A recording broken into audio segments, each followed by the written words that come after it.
7 বছর পর জাতীয় স্টেডিয়াম ঢাকায় অনুশীলন করছে ভারত এশিয়ান কাপ কোয়ালিফায়ারে। আগামীকাল যে ম্যাচটা রয়েছে সেই ম্যাচের জন্য ম্যাচ ডে -1 সবাইকে একটু অবাক করে দিয়েই ইন্ডিয়া টিমের প্র্যাকটিসটা শুরু হয়েছে সকাল 8:30টার দিকে।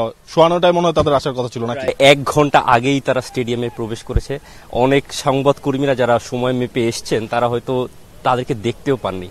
ওকে, এবং ইন্ডিয়ার এই টিমটার মধ্যে আসলে সুনীল ছেত্রী তো নাই, মোহনবাগানের ফুটবলাররাও নাই, তারপরও আসলে 8-6 জন অভিষেকের অপেক্ষায় রয়েছে। একটা ইয়াং স্কোয়াড খালিদ জামিল তিনি বিল্ড আপ করেছেন। একেবারে 6টা নতুন মুখ এই প্রথম ভারত ন্যাশনাল টিমে ইন্টিগ্রেট হলো। খালিদ জামিল জানেন বাংলাদেশের বিপক্ষে চ্যালেঞ্জটা কতটা কঠিন হবেন। অনেকগুলো প্লেয়ার তিনি পাচ্ছেন না, মোহনবাগানের প্লেয়ার তিনি ডাকেননি। একটা চ্যালেঞ্জিং একটা সফর তার জন্য ওয়েট করছে হয়তো। এক্স্যাক্টলি, এবং এই খালিদ জামিলই তো হচ্ছে আপনার 2012 সালের পর প্রথম ইন্ডিয়ান কোচ যিনি ইন্ডিয়া ন্যাশনাল টিমের দায়িত্বটা সামলাচ্ছেন।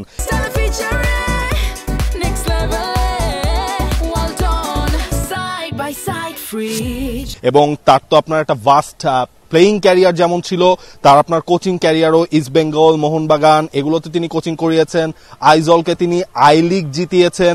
আপনি যদি হিসেব করেন আইএসএল এরও প্রথম ইন্ডিয়ান কোচ, কিন্তু আইএসএল এ আমরা কি দেখি, মানে এই সাউথ এশিয়ান এই সাবকন্টিনেন্টের মধ্যে সবচেয়ে কম্পিটিটিভ বা হচ্ছে গিয়ে কোনো লিগকে যদি বলা হয় সব ক্রাইটেরিয়া ফুলফিল করে সেটা হচ্ছে আইএসএল এরও কিন্তু হচ্ছে আপনার ফার্স্ট ইন্ডিয়ান কোচ এই খালিদ জামিল। এক্স্যাক্টলি, আর প্রায় 1 যুগ পর ইন্ডিয়ান ন্যাশনাল টিমে একজন ইন্ডিয়ান যে এক্স প্লেয়ার বা ইন্ডিয়ান কোচ তাকে দায়িত্ব দেওয়া হলো।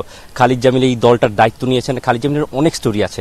খালিদ জামিল নিজে যখন প্লেয়ার ছিলেন এয়ার ইন্ডিয়াতে, যখন তিনি প্লেয়ার হিসেবে একেবারে শুরু করেছিলেন তখন তিনি তার কোচকে প্রতি ট্রেনিং সেশনের পরে তিনি তার কোচকে চা আর সামোসা অফার করতেন যে কোচ তুমি থাকো কিছুক্ষণ বসো এক্সট্রা ইয়ার জন্য, আমি কিছু প্র্যাকটিস করব, কিছু ড্রিল করব। সেই কোচ বলছেন যে আমি আমার জীবনে এমন কোনো প্লেয়ারের সঙ্গে ট্রেন করি নাই, এমন কোনো এত ডিসিপ্লিন কোনো প্লেয়ার দেখি নাই খালিদ জামিলের মতো। আমি চা খেতাম আর সমোসা খেতাম, আর ওদিকে খালিদ জামিল শুটিং এর পরে শুটিং প্র্যাকটিস করে যেতেন, ড্রিবলিং এর পরে ড্রিবলিং প্র্যাকটিস করে যেতেন। আর প্লাস তার একজন সতীর্থ, তারও একটা কোট আমি পড়ছিলাম, স্টিফেন গডফ্রে, তিনি বলছেন যে Khalid Jamil is a madman. সোজা কথা একেবারে বলেই দিয়েছেন যে Khalid Jamil is a madman, মানে he doesn't say thank you or sorry. তার আপনার সঙ্গে কথা বললে হয়তো থ্যাংক ইউ বলবে না, সরিও বলবে না, আপনার সঙ্গে খেললেও সেটা বলবে না। হি জাস্ট এক্সপেক্টস রেজাল্টস, তার রেজাল্ট নিয়েই যত ভাবনা, মানে রেজাল্ট ওরিয়েন্টেড কোচ একজন। আপনি বলছেন না শুটিং এবং ড্রিবলিং প্র্যাকটিস করতেন তিনি এক্সট্রা করে। দেখেন 8:30 থেকে অলমোস্ট প্রায় 1 ঘন্টা ধরে কিন্তু আমরা সেটার রিহার্সাল দেখলাম।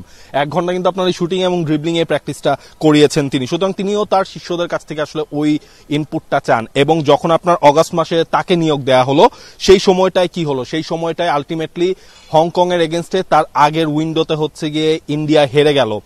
2 ম্যাচে এশিয়ান কাপ কোয়ালিফায়ারের 2 ম্যাচে তাদের পয়েন্ট ছিল মাত্র 1 পয়েন্ট। এরপর যখন তাজিকিস্তানের সাথে প্রথম ম্যাচটাতে কিন্তু তিনি জিতলেন, ওই কাফা কাপে তিনি জিতলেন। বাট ওই একটা ছাড়া এখন পর্যন্ত আপনার ভুটানের এগেনস্টে ম্যাচটা ছিল আনঅফিসিয়াল ম্যাচ।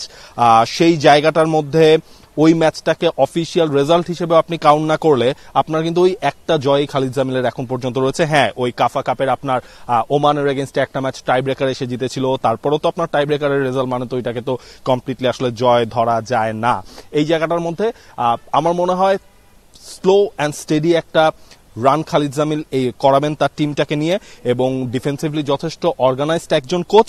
সুতরাং দেখা যাক ওই ট্যাকটিক্যালি মারপ্যাচের ব্যাটেলে হাভিয়ার কাবরেরা নাকি খালিদ জামিল কে আসলে শেষ পর্যন্ত এই ঢাকা স্টেডিয়ামে জয়টা নিয়ে বা পয়েন্ট নিয়ে শেষ করতে পারে। For more updates, subscribe to our YouTube channel and click on the bell icon. Follow us on Facebook and Instagram. Download T-Sports app to enjoy exciting games and highlights.